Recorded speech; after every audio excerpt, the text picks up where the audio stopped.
Hey, what's going on, everybody? Welcome back to the Texas Recruiter Film YouTube page. Got a little series that I'm doing with high school coaches, the spotlight programs, and get ready for the season. So tonight I got a special guest all the way out from Birdville High School, Coach Holman. What's going on, man?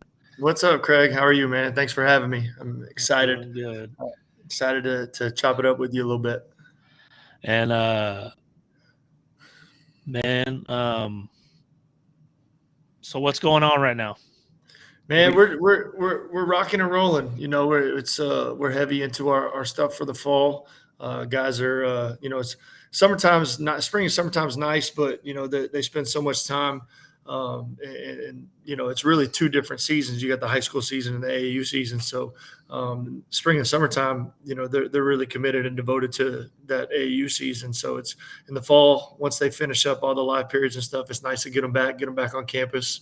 And get to work with them, get to see them every day. So we're hot and heavy into it, man, and we're excited about getting started pretty soon. Yeah, and kids play a lot of basketball these days, man. They do. Um, They do. it seems like basketball has become a all year thing.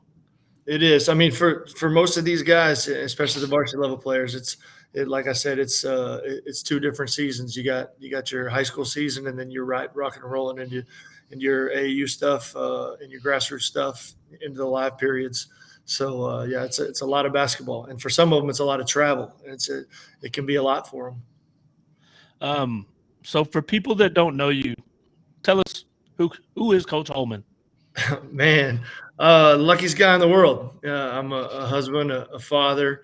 Um, uh, I'm blessed to work at the best school in the state for the best people in the state, maybe in the country. I grew up a Birdville kid. It's kind of living a dream, really. It's what I Cool. wanted to do after I realized it. I realized very quickly the NBA was not for me. It was not going to be for me after college. So I wanted to stick with the game. So I got really, really lucky. I came back to my hometown in the school district where I grew up, and it's been a blessing, man. I've done it for 17 years now. It doesn't seem like 17, but 17 years Wow. now. I haven't worked a day in my life. I have not worked a day in my life. I show up and do what I love every single day. So this is going to be your first year as a head coach. Um, you had the opportunity to be an assistant under Coach Fitch. Uh, over 500 wins, right? Yes, sir. Over Uh, 500. talk to me about what you've learned from him. Ev- Everything, it's I don't know if we have enough time to encompass everything that he's done for me. I mean, literally the reason I'm sitting in this chair right now, the opportunities that I have as a coach, and to be honest with you, as a man, stem from his influence, stem from the things that he has instilled in me I've known him since I was 14 years old. He coached me all the way through high school. Yeah, that was going to be my next question. Yeah, so he was my coach in high school, and then as soon I kind of was my senior year of college, I kind of was spinning around in circles, but basketball was coming to an end for me. Trying to figure out what I wanted to do. My degree is actually in communications. I didn't get my degree in education, but he called me up and said, "Hey, we've got a spot here. We'd love for you to give basketball a shot." And kind of the rest is history. I fell in love with it, but. Man, there's so much stuff that I could talk to you about him and his influence basketball wise, but just the teachings the things he taught me as a man are things that I'll keep forever. It's things that I hope that I'm able to instill in my players and the guys that he leaves behind, and my son, and he's just one of those people that everything about his life, he lived with excellence. He wanted to show up and be the absolute best he could be and pour into as many people as he could every single day. And he'll continue to do that. I hate talking. Sometimes we talk about it, and I talk about him in past tense. Like, no, he's still got a whole lot of life left, and he's still sharp as a tack too. So, we'll definitely be using him as a resource this season. I'm sending him film. I know he'll be at most of the games, but Yeah, definitely going to try and keep him in the loop, because I mean, basketball it's mind. always good to have. Oh, for sure. In basketball minds, in my opinion, there's no comparison. He knows the game inside and out. He's forgotten more about basketball than I probably have ever learned. He would amaze me. Like there would be things that obviously I had opinions about, or would have certain things that obviously as an assistant, there's things you're going to agree with and things you're going to disagree with, and there'd be things I disagree with, and it would work out the way that he said it was going to work out, and he'd kind of look over and smile at me like, yeah, you'll figure it out one day, youngster. But no, man, he's an absolute blessing for me. He set it up perfectly for this transition. And I didn't realize he was doing it, but in hindsight now, it's just, a lot of times you hear about a coach when he goes out, it's because, and I know, we've talked too about the type of returning players we have. And I know that part of that, him deciding and making that decision was because he wanted to support me as best he could, and the program we have now is just, man, we're really excited about him. All right, so before I get to the players that you have returning, let's talk about the two that graduated, and Daniel Sykes, California Baptist. Yes, sir. And Chase Henderson went to South Plains. Yes, sir. Talk about those two kids. No, I miss them. You know what I mean? It's gonna be really hard to replace. 35 points a night. 15 assists a night. You add it all together. That's hard. That's hard to replace. Those dudes really, really laid a foundation for our program. We had started kind of turning the corner right before when they were in middle school. We had some teams that we really thought were helping to put our program on the map. But you get those two kids to come in and spend 4 years just cementing, where Birdville should be in the realm of DFW hoops and hopefully Texas hoops. They're great kids. They were great teammates. Obviously they're hoopers, man. Those guys could there wasn't anything they couldn't do, both of them were just a blessing to have, a blessing to coach, and it was fun to watch. It's fun to watch their growth and development, and there's still a lot left for them basketball wise. Dan's in the WAC out there playing Division I basketball for California Baptist, and he's been rocking and rolling in their off-season program. I know he's really working hard. I'm excited to see what a collegiate level program will do for his body, because he's a strong kid already, but working at that level and that intensity is just going to be, his growth is going to be exponential in these next few years. And then Chase, he's kind of following in Big Brother's footsteps. Marshall won a national championship at South Plains, and I'm excited to see what he'll do out there. He's just a gamer.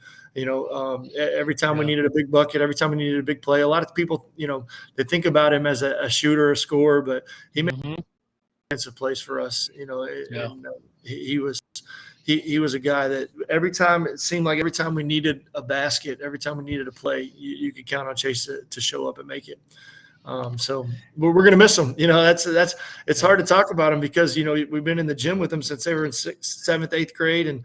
And you're always used to them being in the gym, and you walk in and there's no Chase and Daniel, and you're like, I don't know, this could be tough, but luckily we have a good group behind them that I think will take the baton and run with it. Mm-hmm. And you're coming into the season with about 5 or 6 kids that'll play at the next level, whether they're 23s or 24s. Talk about the mindset of those kids coming into this season. Oh man, we're excited about them. We have, we like to say we have all the pieces, or we feel like we have all the pieces, and it's up to our coaches, our staff, and me to put those pieces together. But we have size, we have some guys that can shoot it, some guys that can handle it. We really have put a focus this fall on defending, and we've really started to see a bunch of guys step up and take some pride in defending. Their mindset is great. They show up every day to work. There's no, there hasn't been a lot of ego. We haven't seen a lot of ego, and we talk about it in the summertime. We got together with our staff And by the way, I got to throw this in there. I think I have the best assistant coaches in the state of Texas. We got two former head coaches, Coach Tippett and Coach Hudak, who are just they're phenomenal, and they're phenomenal at what they do. The kids respect them so much, and they bring so much. They keep me. They keep me in line. You know, you got to have some accountability. So I'd be very remiss if I didn't talk about them. But we got together this summer, and we knew the talents there. Basketball wise, we're going to be, we're going to be good there, in my opinion. But what we had to do is really focus on the attitude piece. That hey, I'm playing for the name on the front of the jersey, not on the back. And we got kids that'll do that, and we got kids that have bought into that, and we're really excited about it all coming together. A bunch of guys that work their rear ends off every day when they show up to practice, and they do it for each other, which is nice. It's really nice to have a group of guys that you can tell have a mindset of team first. Yeah, and I mean, how long have a lot of these kids been playing together? Wow. So our 23s, Garrick and Clyde were both on varsity as freshmen. And Miles and Matthew came right behind them. Miles Amison, 6'10", big fella, and Matthew, 6'5", 6'6". He wants me to list him at 6'6", but he's 6'5", but he's a beast. It don't matter if he's 6'5" or 6'6". He's moving people down there. Yeah. But no, they came the next year, so they've had several. Our seniors at least have had several years together, playing together, competing together. And there's nothing really competitive wise they haven't seen. They've seen the Whataburger. We've played some good teams in the playoffs, and so it's that they've experienced it all. But hopefully, God willing, we're able to experience some new things this year. Yeah, and let's talk a little bit about Gary Norman, Mr. Michigan State. You've had the honor of watching him grow up in y'all's program. Talk about the work that he has put in. Talk a little bit about that. Great kid, coach's dream. Obviously, the kid works his rear end off. Talking about Gary, I like to talk about the challenges we set in front of him and the way he approached those challenges. So, we knew him as a middle schooler. The IQ was high. The basketball feel was very high. His freshman year, he came in and started as a freshman, and you could see all of those things kind of falling into place, but there was that athleticism piece that was missing. His overall quickness, lateral quickness, and getting up off the floor. And so we challenged him. We said, we know you want to be a Division I basketball player. We know you want to be a big time high school basketball player. You're going to have to improve your athleticism in order to get where you want to be. And he just put his head down and went to work. Got on the Vertimax. Really put some emphasis into working on his body. His sophomore year, he set the school record in 1 year for dunks. So he goes from a guy that we thought, at 6'5", he's playing. He wasn't playing above the rim as a freshman, but his sophomore year, he's playing above the rim. And I think, you just type Garrick Norman into Google and you'll get to see some plays above the rim. So, and then, so we went from that to, we saw a lot of that this summer. Oh, for sure. And so we went from that to saying, hey, he put so much emphasis on his explosion his sophomore year that his percentages from the 3-point line kind of dipped a little bit. So we challenged him again. Said, hey, where you want to be, where you want to play at, you're going to have to shoot the ball at a high clip. And he just got in the gym, put his head down, went to work, and now he's shooting it. I don't know the exact statistic, but I know throughout the summer, Sean had him at over 40% from three, which is, phenomenal. And he's shooting it right now to where he's got to the point where you're surprised if he misses. And through all that, the kid, it's tough. He's a 17-year-old kid getting a lot of love, getting a lot of attention.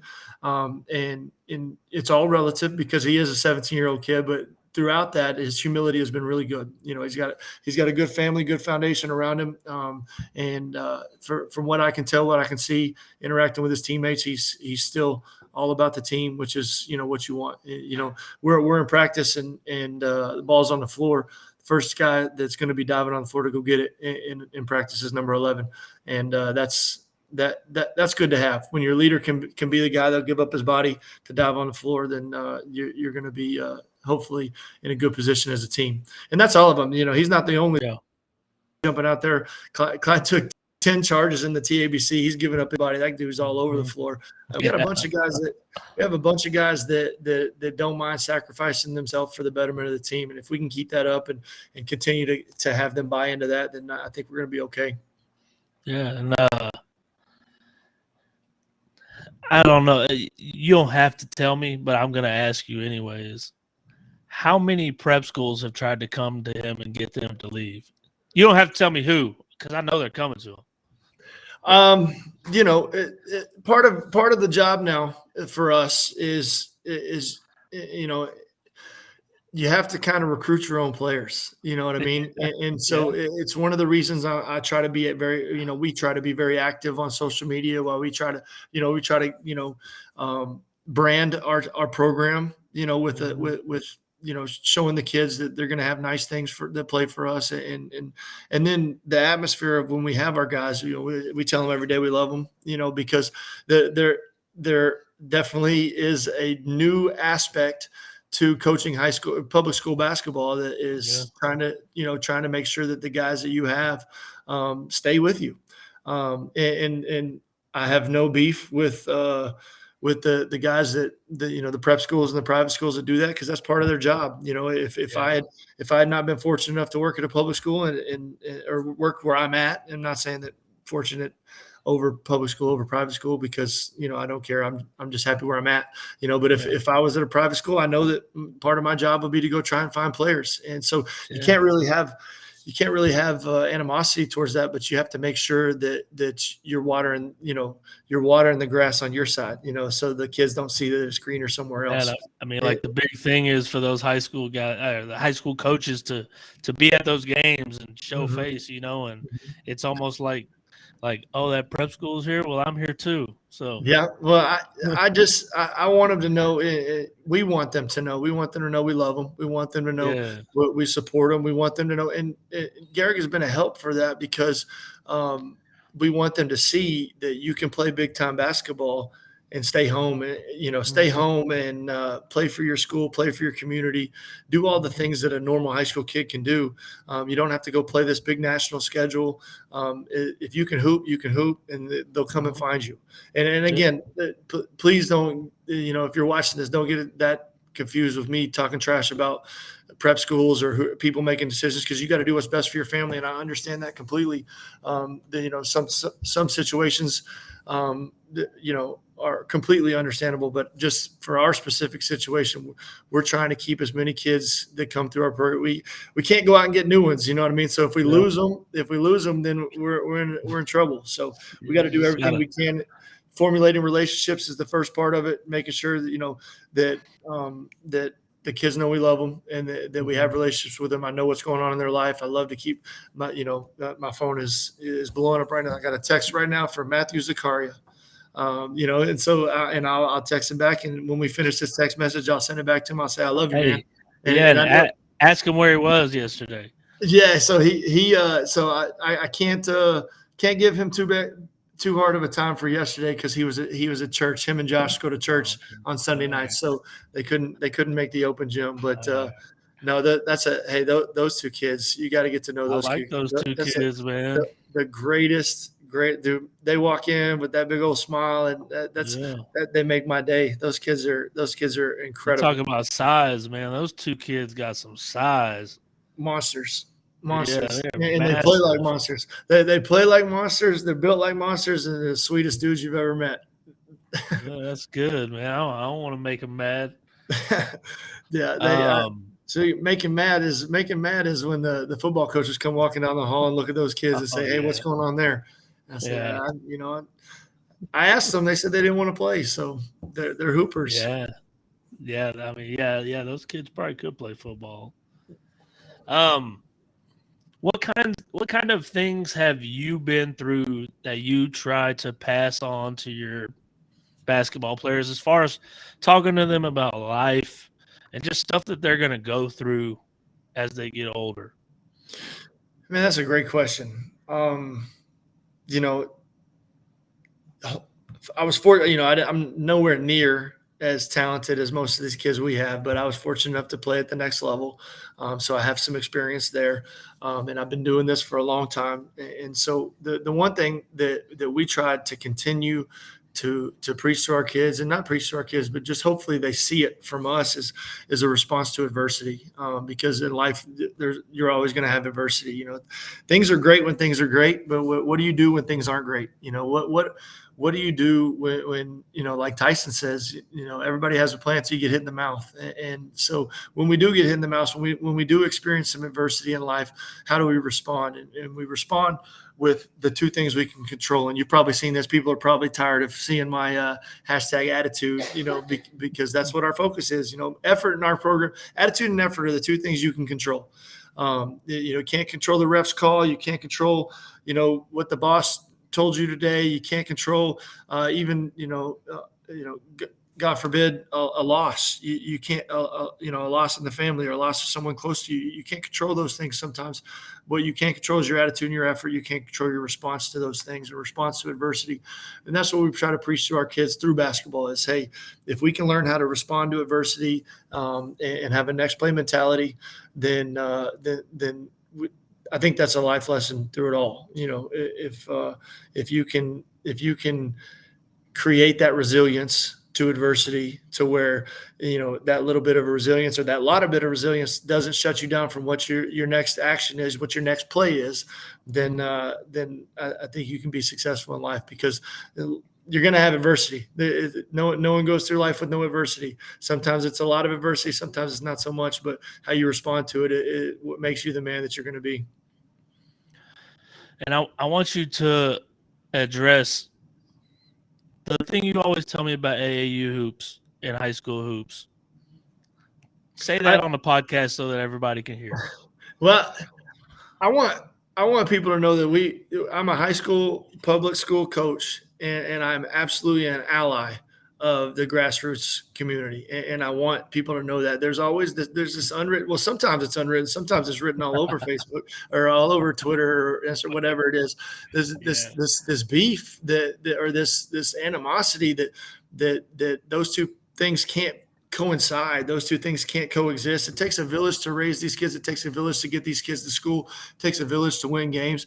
The development of, for example, the development of Garrick Norman did not just happen at Birdville basketball. The development of Garrick Norman happened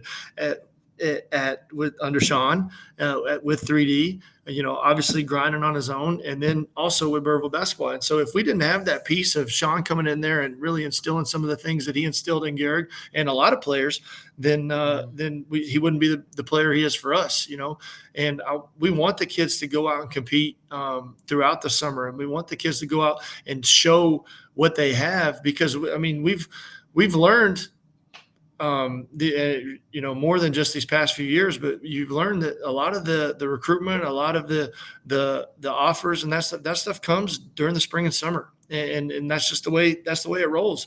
And if you can't embrace that as a high school coach and try to support that and collaborate with those coaches, then your kids aren't getting the best. They're not getting the best of you. And I think that's it's important to make sure that I want to make sure that the grassroots coaches know I'm here as an ally. I try to retweet their stuff. I try to get on the same page with them. I try to get all their schedules. I want to show up. I want to show support. I want to show love. I want to be grateful. I want to show that I'm grateful for what they do. Doesn't mean we're always going to agree with X's and O's. It doesn't mean we're always going to agree with who should be playing and who shouldn't be playing. But that's not my place, anyways. It's my place is to love these kids and support them, and when they go and compete, to be there for them, and even to the extent, and I know this might be high school coach blasphemy, but if they got a live period, I'm gonna go easy on their legs. If they got a live period, they're gonna be playing Friday, Saturday, Sunday in front of coaches, and I say live period, really. If they have a tournament that weekend, I'm not going to be real heavy on their legs. Just like I wouldn't want if they're going to a workout during our season, I wouldn't want them to go through any contact because they roll an ankle that hurts our team. So we wanted we expect that from the grassroots coaches. So we need to be the same way towards them, because, we're all here for the same, hopefully we're all here for the same person. Maybe that's naive of me to say, but hopefully we're all here for the same purpose. And that's to get these kids where they want to be as basketball players, and as young men. So I am an absolute ally of the grassroots guys and the grassroots season, and anything I can do to support and help. Birdville High School wants our kids to compete at the highest levels all the time. So if I can't go and coach them in a game in June, then I want them competing at the highest levels with whoever they can go and compete with, because that's important to me. That, for guys like Daniel and Chase, they played AAU their whole life, and there was never a scenario that we experienced in a high school game that they hadn't been a part of. High-level basketball didn't intimidate them because they played high-level basketball all the time. So we step out on the floor against Mansfield Timberview, we step out on the floor against Legacy, and they got some dudes and they got some guys that are flying around, and our guys that, in some situations, a guy might say, well, I don't know if I can run. I don't know if I can hang at this level. But our guys, because of grassroots seasons, because of the schedules they play and the type of competition they play, that there's no intimidation factor at all. It's, hey, let's go to war, because I know I've proven that I can play at that same level. That's big time. One last thing I got for you is I want to praise you with the way that you handle media people, man. You've always been good to me. Ever since, man, I think I came out there for the first time like 4 years ago. I'm not sure. But I appreciate you for opening the door for me. Man, we appreciate you. And it's the same thing. It's the same thing with the AAU stuff. It takes a village to get these kids where they want to be. And you guys have proven, you specifically have proven that you are an ally to in high school programs, and you're an ally to getting these kids as much exposure as possible. And if you come in to film a kid, obviously it's my job as a coach, right? So you come in to film a kid, and that can be a distraction. Oh, he's playing for the camera. And that's my job as a coach to make sure that doesn't happen. That's the culture we have to build. That's the attitude. That's the attitude. I have witnessed it before. So, right. And it happens. It happens because guess what? We're dealing with 15, 16, 17-year-old kids. Yeah. And it's a part of – it's just a part of today's – it's how it is today. It's social media. Yeah. Right. They want the praise. They want the I don't know, the likes or whatever that is, the clicks or whatever. They want it. It's part of what makes them, feel good about themselves and adds to their confidence, I guess. But if I got a kid that is not playing for his teammates, regardless of the situation, whether it's a girlfriend in the stands or whether it's C. Smith in there with a camera, you know what I mean? If he's not playing for his teammates, then it's my job to make sure that I correct that and we get that right, our staff getting that right. So you're always welcome to come to our school, practices, games, anytime you come and promote our guys,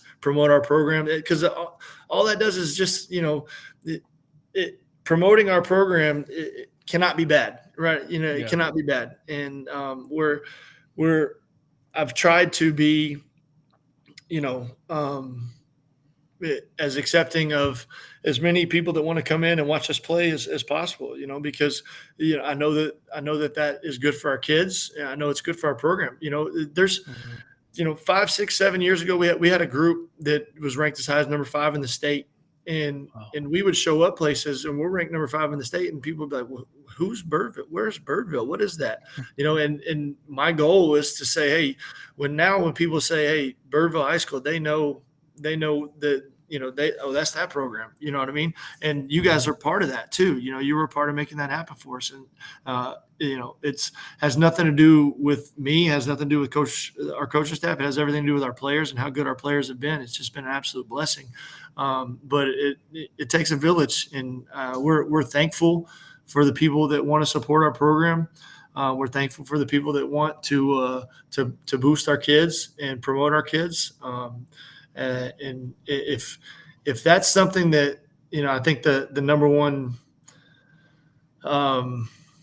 beef, lack of better words, beef that other coaches have with having different media guys in or or different is that it can be a distraction. And I understand that. I understand that argument for sure. But that's, like I said, that's on us to make sure that our kids are playing with the purpose of what we've tried to instill, and that's the name on the front. And so, man, I appreciate what you do, and I appreciate there's so many more that it's hard to give love to everybody, but you guys are it's awesome. A very, very big community. Yeah, for sure. And It is a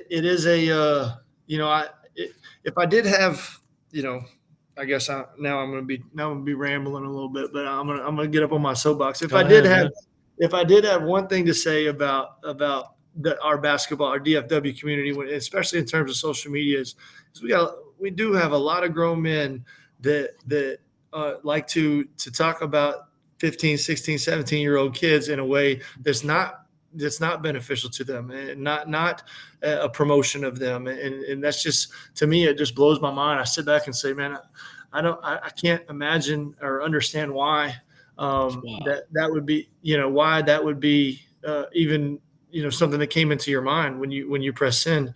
We're here to build kids up. We're here to love kids. We're here to make kids feel the best about themselves they can, and not to, obviously, like, part of your job is to watch a game and say, hey, you know what? Maybe I didn't see the talent maybe I didn't see that level of ranking, but I don't see you going on there and saying, well, he can't dribble, he can't shoot, I don't understand why he's ranked that high. That's not helping a kid. You know what I mean? And so I see that sometimes, and I'm like, whew, it's a frustrating thing. It's one of those where I have to kind of put my phone down, because I don't want to I don't want to go on there, start responding. You know what I mean? Yeah. Man, sorry. Yeah. I'll step off my soapbox. You're good, man. You're good. You're good.